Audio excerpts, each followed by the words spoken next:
You have a young opponent here this time. Her name is Soumya Reddy. She's the sitting minister's son. Daughter. And, sorry, sitting minister's daughter. And I saw that there were several sons and daughters being given tickets this time. Out of the 28 seats, if I'm not wrong, there are at least 5 or 6 sons and daughters. 11 of them. 11 of them. Why is that?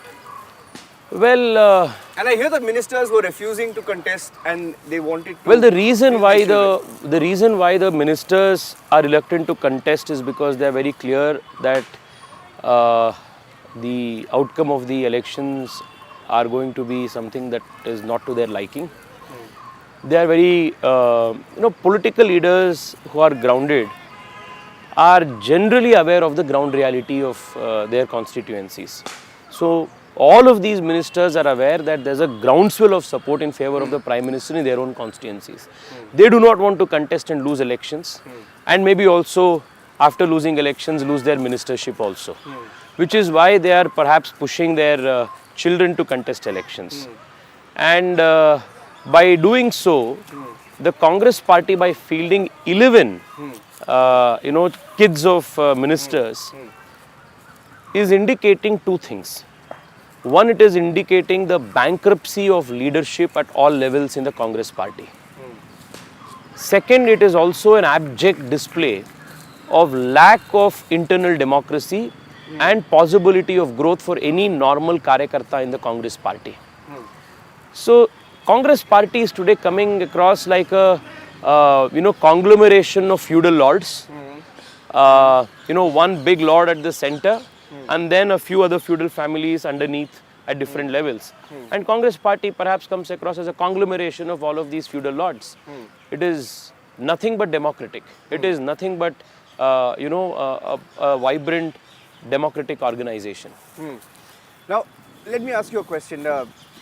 For example, take the case of Pratap Simha. There is, yesterday one of the biggest headlines was about several leaders being upset in the BJP. Of course, Pratap Simha is campaigning for the Mysuru candidate, Vadiyar. But even within the BJP, is there some sense of discontent? I know you're handling it well, but you can't deny the fact that there is some sort of discontent. Some of them who've missed out on tickets. See, it is only natural that in a political party where you have vibrant internal democracy, these expressions are very common. And it is also to the credit of the BJP that all of these discontentment is also handled in a manner that it generally does not jeopardize the larger objective of winning elections.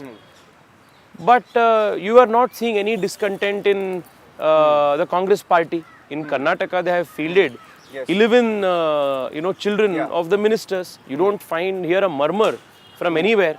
It only shows that either there is no competitive leadership that exists in these seats in the Congress party, and it also indicates that there is no internal democracy in the Congress party.